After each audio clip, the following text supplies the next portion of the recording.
Good morning, grade 10s. Could you guys give me a green check mark in Blackboard so that I know everyone's ready to go and we shall get started this morning. We do have a shortened class today, as in we're going to try to get socials and science in this morning. Just a reminder for you guys as well. So we're only going to be going till about 10:15-ish for socials, and then that way that'll give you guys enough time to get into Mr. Borden's room and switch everything over. All right.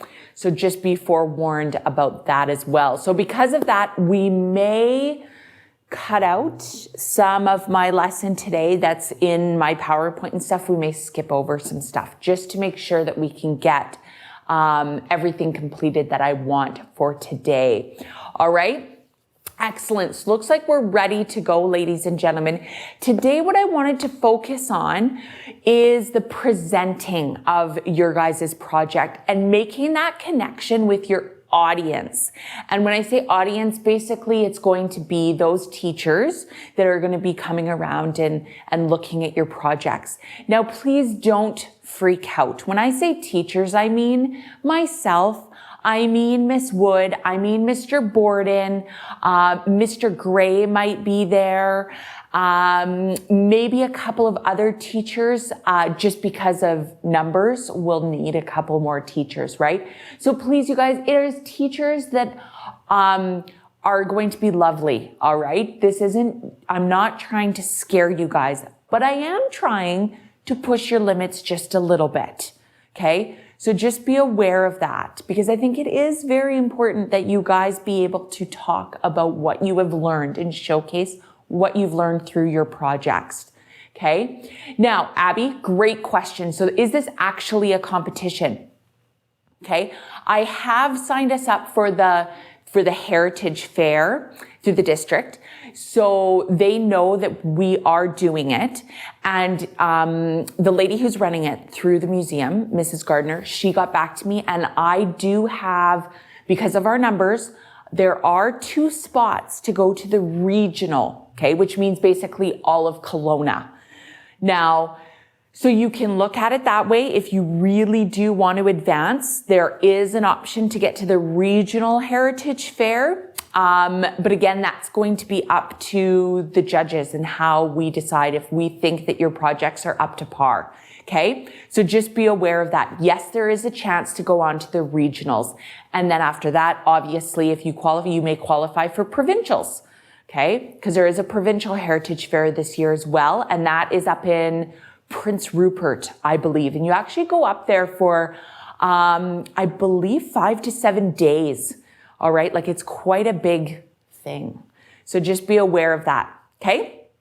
All right. So today, that's what I want to talk about. I want to talk about how you're actually going to present your project, what you're actually going to talk about, your body language, that sort of stuff. All right. Here's your learning targets for today's lesson, right? Your I can statements.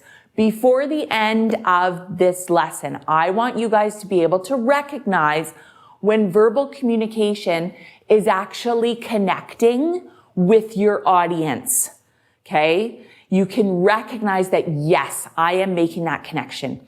And secondly, you can appreciate how the elements of verbal communication, the content that you're presenting, the tone that you are using within your voice, and your actual voice will change depending on your audience. So not only are you going to be presenting to teachers, right, you guys, but you guys might walk around as well and look at your other students' projects. So be aware how you're going to speak to your peers is going to be very, very different than how you're going to speak to your teachers. Okay, that's kind of where I'm going with that. Now, this is what I'm going to skip over today, you guys, because I don't think we really have time. We're going to get right into the meat of things. All right. So what I want to do in Moodle, you guys, in the assignment, you will see that very first download button. Okay. What you're going to download is the worksheet that says student experiences, and you're going to see 3 columns. The first column talks about, it gives you some questions, thinking about certain scenarios. And then the second 2 columns are your specific scenarios.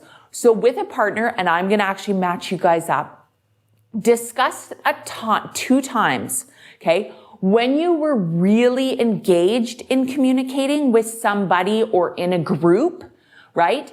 And then the other scenario is a time when you were not so engaged, right? Okay. So if you guys can, I'm just going to clear the green checks here. Can you guys give me a green check mark now when you have that student experiences downloaded and it's up on your screen or you've printed it off, just so I know that we're ready to partner up and we'll get started with this.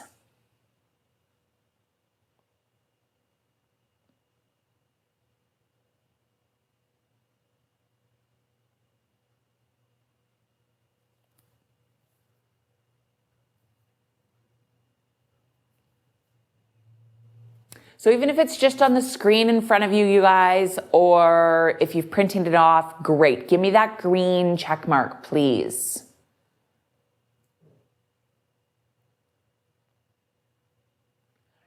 Yeah, no, we don't want the other scenarios. The worksheet, Taylor, the one that you want is the one that you can actually see on the live classroom right now, where it says student experiences. Okay? So you have an engaging experience and a non-engaging experience. That's the one that I'm looking for you guys to download. Good. Okay, looks like the majority of you guys have it done. So now what I'm going to do is I'm going to pair you guys up, all right? And then what I'd like you guys to do is just in the private chat, discuss an engaging time that each of you contributed to and a non-engaging time. Use those questions on the left-hand side to really guide your discussion with your partner, all right? I think I'm going to give you guys about 10 minutes to complete this. Yeah. So Taylor, it's either, sorry, I think yes, Avery, I think what your and Taylor's is kind of tying in. I just reread what Taylor wrote and I'm like, that's not what she was asking. So it doesn't have to be. It does not have to be in this class. It can be a time where you were engaged in a conversation with your parents, a time that you were engaged in your job, whatever it is, okay? Just think about a time where you were engaged with the communication that you were in that scenario, all right? So let's go in partners. Let's go, can everybody raise their hands? Let's do that. Raise your hand in Blackboard, you guys. Just that way I know who's actually away from their computers and then I won't misrepresent who needs to be partnered up and who doesn't. Perfect. Okay, so let's get started here then, you guys. So Anna and Abby are going to go together. Avery and Taylor, Ava and Taylor, Alex and Savannah, and then Bria, if you want to go with me, okay, you can just message me. All right, so I'm going to put about 10 minutes up on the timer, you guys. Go ahead and get started.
you have some connections up in, is it Fort St. John?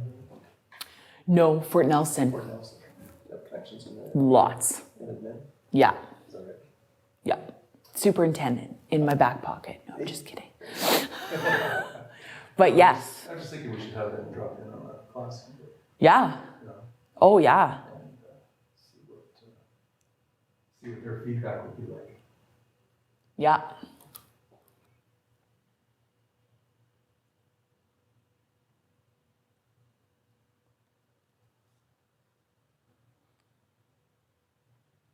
Yeah, it's time to break this puppy out of the box here. I want to go after some of that $7.6 billion. Yes. Exactly. We could be looking at it here and making so much money I know. for the district, but there would be these shortfall issues. Yeah. And on the other hand, I could even make millions. Yeah. Privately as well, right? Yeah.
All right. Finish off your conversations there, you guys. Fantastic work. Okay. As I was watching, I was snickering at some of your guys' comments there, right? Around what's engaging and what's not. So let's, in the room chat now, ladies and gentlemen, let's just take a look at what you guys were saying. So just in the room chat, let's talk about one technique, and let's focus on the engaging conversation. Okay, let's focus on the engaging conversation. What was a technique that was used? Why was your conversation so engaging in whatever context it was in? Okay, why was it so engaging? Just in the room chat, let's type that out.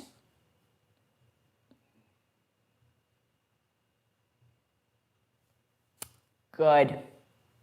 Good, Anna.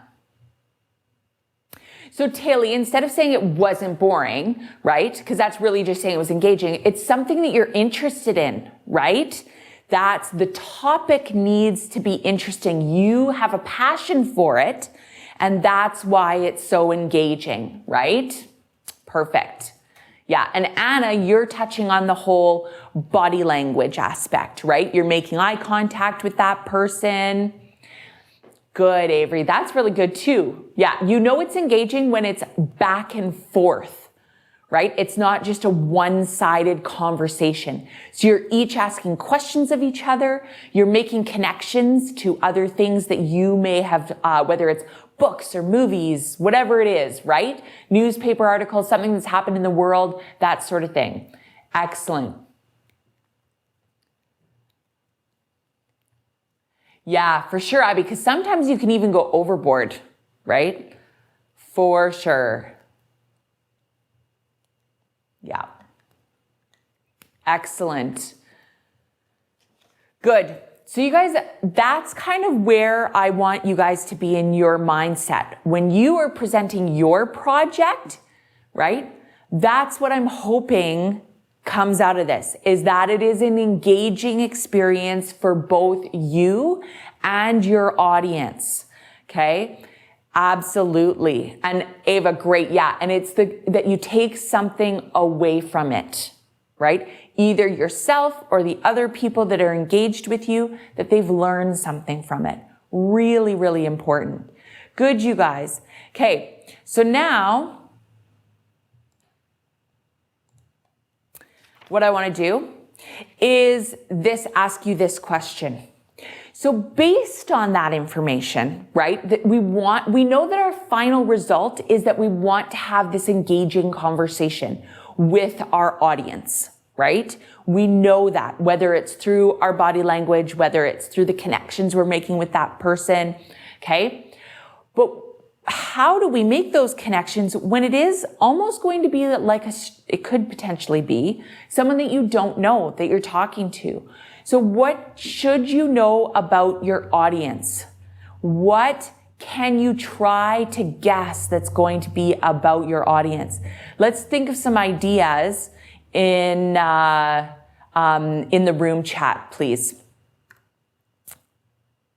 Just bring up Yeah, exactly. Because Avery, what if you start cracking jokes and then the person's like, straight face, not funny, right?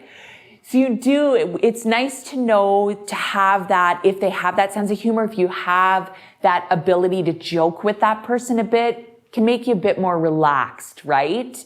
Absolutely. Yeah, that kind of does help. Anybody else has some suggestions there? What should you know about your audience?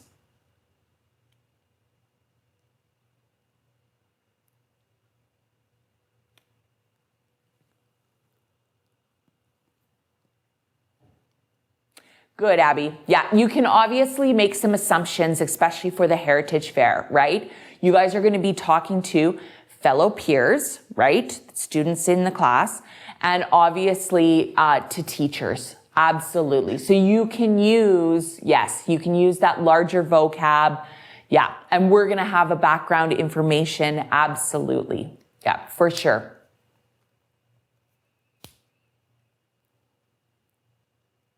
Yes, Ava, great. Good. Yeah, they might actually glom on to like one aspect of your project that they just find so interesting. And you may want to, go over all of it. But if you really try to focus on what they want to talk about, that might get a more engaging audience. Absolutely. Good, you guys. So there's some background information, right? That you might need to know. Now, in the assignment, you guys, I want you to, now is the time to look at some actual physical concrete techniques that you guys can use to connect with your audience. I want you guys to have this background knowledge. Some of it may be already common knowledge. You may already know that. But maybe something really pops out at you that's like, oh, that's brand new. I never even thought of that. As you read this article, again, it's in the Moodle shell, you guys. I believe it's that second download button then. It's called Techniques to Connect with Your Audience. Make sure you bring that up. And I'd like you to actually star any information that's new to you. All right? Okay? So quickly, I'm going to give you guys maybe another 10 minutes to read that over, and anything that's new to you, star it. And then once you're done reading the article, just into the chat, what's the one piece of information that was new to you, and share that in the room chat. All right. So I'm actually going to bring up the room chat again here on the screen. There we go. Okay, and let's take 10 minutes to read that article, you guys. Star anything that you need, that you find new and informative. Okay, go ahead and get started on that.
Good. It looks like the majority of you did find something helpful and useful within that article, right? A lot of you talked about the tone of your voice and the volume of your voice.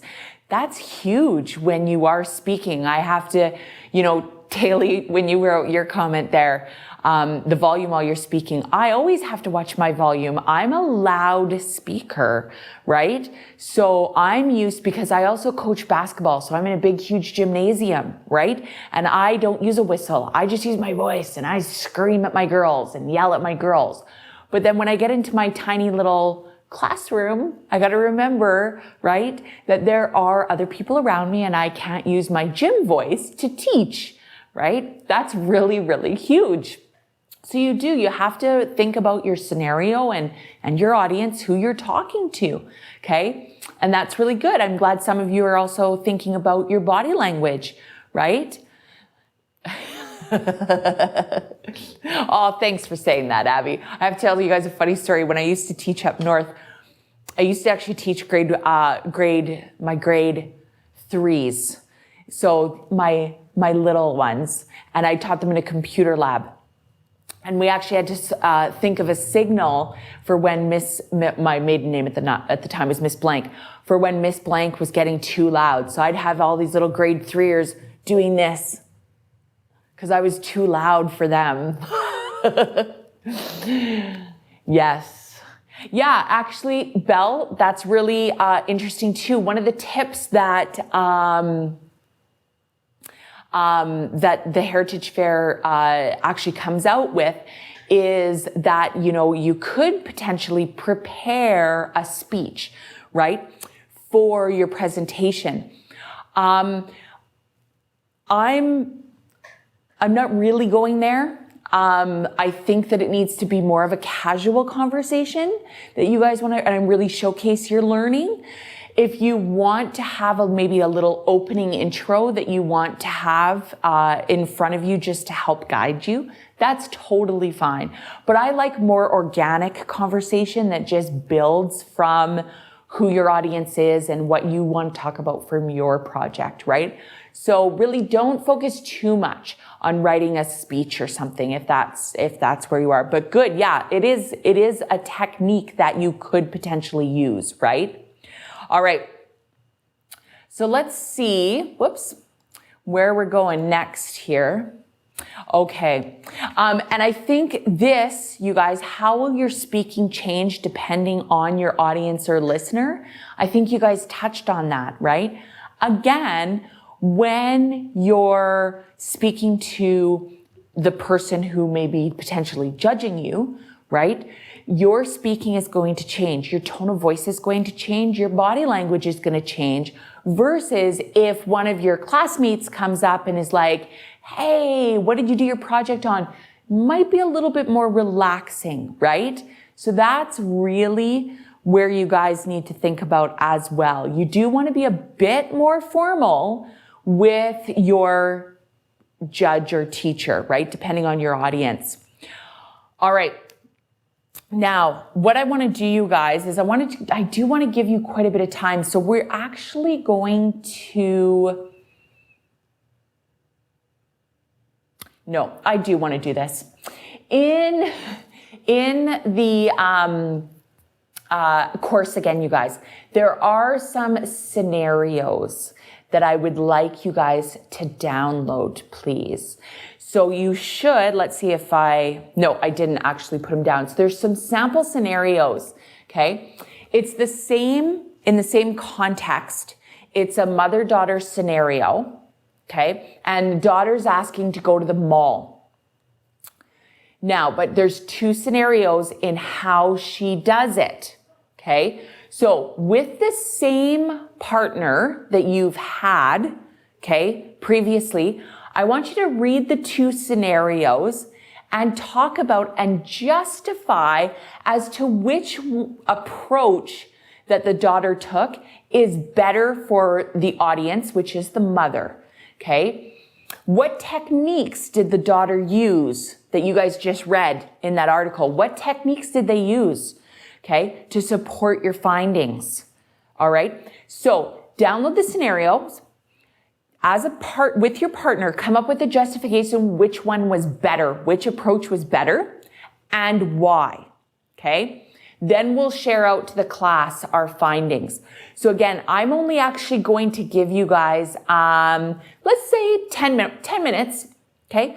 10 minutes, and we'll come back, and in the room as we share out to the class, I want you guys to just talk about which approach was better and why. Okay, so as a partner, share that to the group as well. Okay, so same partners that you had before, please. 10 minutes, go ahead.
perfect. You guys hit it on the head, right? With what you guys were doing. Absolutely. So when I first read the scenarios, this daughter knew in the first example, she really thought about who her audience was, right? She knew that she had to convince her mom. And as a mom, my instant when I saw the scenario was that this daughter wanted to go to the mall. I thought, who is she going with? When is she going to be home? Who's driving? Who's going to be there? The list goes on, right? And that daughter really thought about her answer. She knew the questions that were going to come and she had prepared for them. She had it all there, right?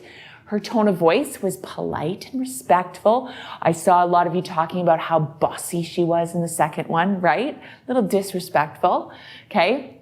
So yes, you guys absolutely nailed it. Example 1, she knew who her audience was and she knew how she was going to get what she wanted, right?